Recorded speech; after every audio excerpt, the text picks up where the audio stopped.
अस्सलाम वालेकुम, Sat Sri Akal and welcome back to doctor Arif exclusive videos. दोस्तों, आज की इस वीडियो में हम बात करने वाले हैं नोज ब्लीड के बारे में। गर्मियों का मौसम चल रहा है, ऐसे में कई लोग ऐसे होते हैं या घर के कई ऐसे बच्चे होते हैं जिनको नाक में से खून जाने की शिकायत होती है। इसको लेकर उनके माता पिता कई ज़्यादा बार परेशान होते हैं और इस समस्या को वो बार बार फेस करते हैं। इसके बेहतरीन से बेहतरीन ट्रीटमेंट करवाने के बावजूद भी वो लोग इस समस्या से छुटकारा नहीं हासिल कर पाते हैं। इसीलिए आज के इस वीडियो में हम समझेंगे कि आखिर नोज ब्लीड होती क्यों है, ये होने के पीछे क्या क्या कारण हो सकते हैं, इमरजेंसी में आप घर पर इसको किस तरीके से मैनेज कर सकते हैं, क्या फर्स्ट एड दे सकते हैं, और वीडियो के लास्ट में मैं आपको बताऊंगा एक होम्योपैथिक ड्रॉप के बारे में और उसमें मौजूद हर एक मेडिसिन के बारे में डिटेल में, जिसके इस्तेमाल से आप इस समस्या को जड़ से ख़त्म कर सकते हैं। तो दोस्तों, वीडियो बहुत ज़्यादा इन्फॉर्मेटिव है, इसे लास्ट तक के ज़रूर देखें। तो चलिए शुरू करते हैं। लेकिन उससे पहले अगर आप मेरे चैनल पर नए हैं और आपने अभी तक मेरे चैनल को सब्सक्राइब नहीं किया है तो चैनल को सब्सक्राइब कर दें और बाजू में लगे बेल आइकन को ज़रूर दबा दें ताकि आपको मेरे आने वाली वीडियो की नोटिफिकेशन मिलती रहे। दोस्तों, बात करते हैं नोज ब्लीड के बारे में। ऐसे कई सारे बच्चे होते हैं या बड़े बुजुर्ग होते हैं जिनको गर्मी का मौसम आते आते नाक में से रह रहकर खून जाने की समस्या होती रहती है। इस खून को देखकर बच्चे अक्सर पैनिक हो जाते हैं, डर जाते हैं। वहीं बार बार नाक में से खून जाने के कारण बहुत सारे लोगों का हीमोग्लोबिन डाउन होने के चांसेस भी हो जाते हैं। ये नाक में से खून जाने के अगर हम कारणों की बात करें तो इसके पीछे कई अलग अलग कारण हो सकते हैं। इसमें सबसे पहला और सबसे कॉमन कारण होता है नाक के अंदर ड्राइनेस का होना। कई बार आपके बच्चे के या बड़े लोगों के नाक के अंदर अगर ड्राइनेस हो जाए तो उसकी वजह से भी नाक में से खून जा सकता है। इसके दूसरे कारण की अगर हम बात करें तो जब हवा ड्राई हो जाती है, खुश्क हो जाती है, जैसा अमूमन गर्मियों के दिनों में होता है, उस कंडीशन में हमारे नाक के अंदर इस गर्म हवा की लू लगती है। हमारे नाक के अंदर मौजूद वेंस बहुत ही फ्रजाइल, बहुत ही नाजुक होती हैं। जब भी इन वेंस के ऊपर गर्म हवा की मार पड़ती है तो वो फ्रजाइल वेन बर्स्ट आउट हो जाती है। नतीजा आपकी नाक में से खून जाना हो सकता है। ड्राई एयर के कारण वेंस का फ्रजाइल हो जाना या उनका बर्स्ट हो जाने की कंडीशन में मरीज़ को एक नाक में से खून जाना, गले के अंदर कुछ लिक्विड मौजूद है और उसे निगलने की कोशिश करना जैसे सेंसेशन महसूस हो सकते हैं। दोस्तों, नाक में से खून जाने का तीसरा कारण हो सकता है साइनोसाइटिस। हमारे नाक के इस ऊपर के हिस्से में यहाँ पर और यहाँ पर के हिस्से में साइनस मौजूद होते हैं। ये साइनस अगर बार बार सर्दी होने के कारण फिलअप हो जाए तो इसके कारण भी हमारे नाक के बोन्स के ऊपर बैक प्रेशर पड़ता है। इस कारणवश भी आपकी नाक में से ब्लीडिंग हो सकती है। दोस्तों, नाक में से ब्लड जाने का और एक कारण होता है बार बार सर्दी का होना। अगर किसी को बार बार सर्दी होती है या वो किसी पर्टिकुलर चीज़ को एलर्जी है या उसे एलर्जिक राइनाइटिस की शिकायत है, यानी उसे बरस के 12 महीने साल भर सर्दी रहती है, तो उस कंडीशन में भी आपको नाक में से खून जा सकता है। वहीं छोटे बच्चों में नाक में से खून जाने का सबसे कॉमन वजह होती है नोज पियर्सिंग, यानी अगर बच्चे को सर्दी है और उसकी नाक में क्रस्ट फॉर्मेशन हो जाए तो उस क्रस्ट को क्लियर करने के लिए, अपनी नाक को साफ़ करने के लिए या तो अपनी नाक को ब्लो करता है या फिर नाक में फिंगर करता है।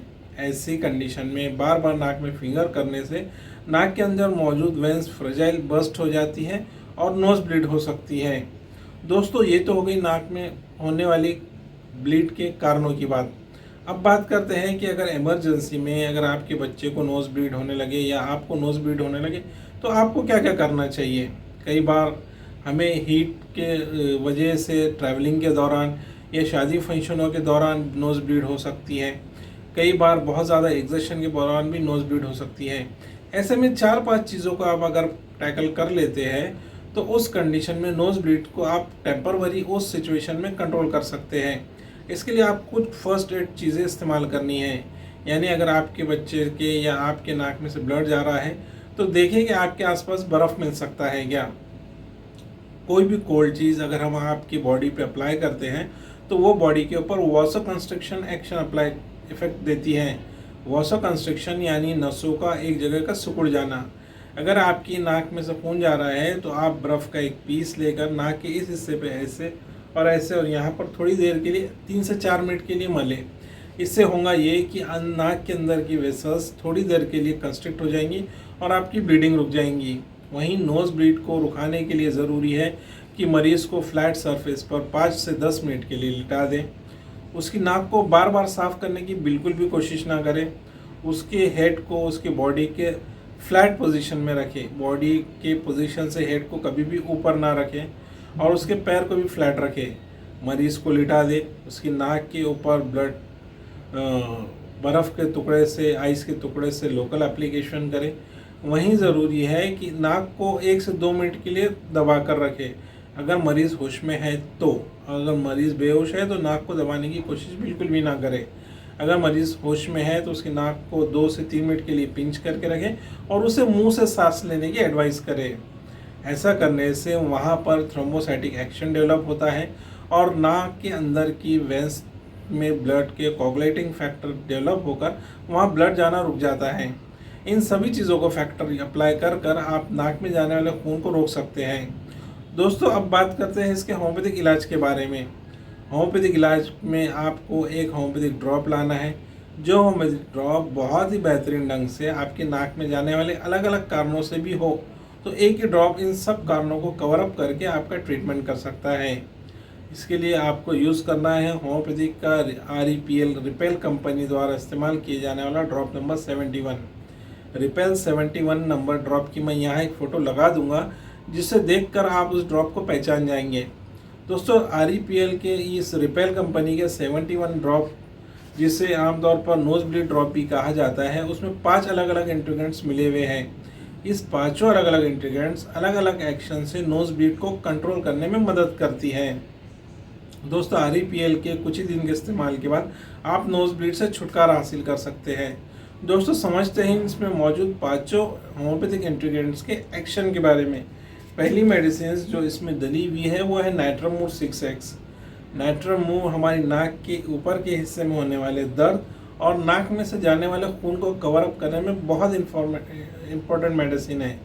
दूसरी होम्योपैथिक मेडिसिन जो रिपेल 71 में डली हुई है दोस्तों, वो है पल्सटिला। पल्सटिला ऐसे नोज ब्लीड में बहुत अच्छा काम करती है जब मरीज़ को बाहर खुली हवा में जाने के बाद नाक में से ब्लीडिंग होती हो। तीसरी होम्योपैथिक मेडिसिन इसमें जो मिली हुई है वो ब्रायोनिया अल्बा मदर टिंचर।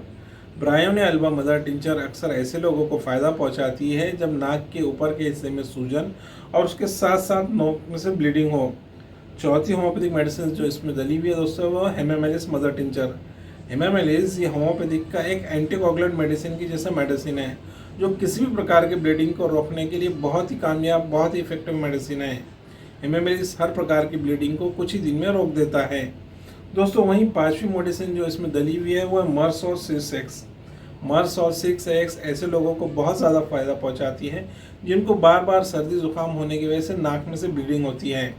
तो दोस्तों, अगर आपको नाक में से किसी भी कारणवश ब्लीडिंग होती हो, आप रिपेल 71 के इस्तेमाल से इस ब्लीडिंग को रोक सकते हैं। बात करते हैं इसके डोज के बारे में। इसके डोज की अगर हम बात करें तो जब आपके नाक में से बार बार ब्लड जा रहा है तो उस कंडीशन में आप इसकी 20-20 बूंद आधा कप पानी में डालकर दिन में 4 बार ज़रूर इस्तेमाल करें। जैसे ही 10 से 15 दिन के इस्तेमाल के बाद आपके नाक में से बार बार ब्लड जाने की फ्रीक्वेंसी कम हो जाए तो आप इसकी 20-20 बूंद सुबह शाम कर दें। ऐसा लगातार कंटिन्यू 3 महीने तक इसका इस्तेमाल करें। दोस्तों, बहुत ज़्यादा चांसेस है कि इसके 3 महीने के कंटिन्यू इस्तेमाल के बाद आप आपके नाक में से ब्लड जाने की समस्या से छुटकारा हासिल कर लेंगे। तो दोस्तों, ये थे नाक में से ब्लड जाने के कारण, उसके लक्षण, उसके लिए फर्स्ट एड और उसके लिए होम्योपैथिक इलाज के बारे में कुछ जानकारी। आपको आज का ये वीडियो कैसे लगा मुझे कमेंट करके ज़रूर बताएं। वीडियो पसंद आने पर वीडियो को लाइक और चैनल को सब्सक्राइब करना बिल्कुल भी ना भूलें।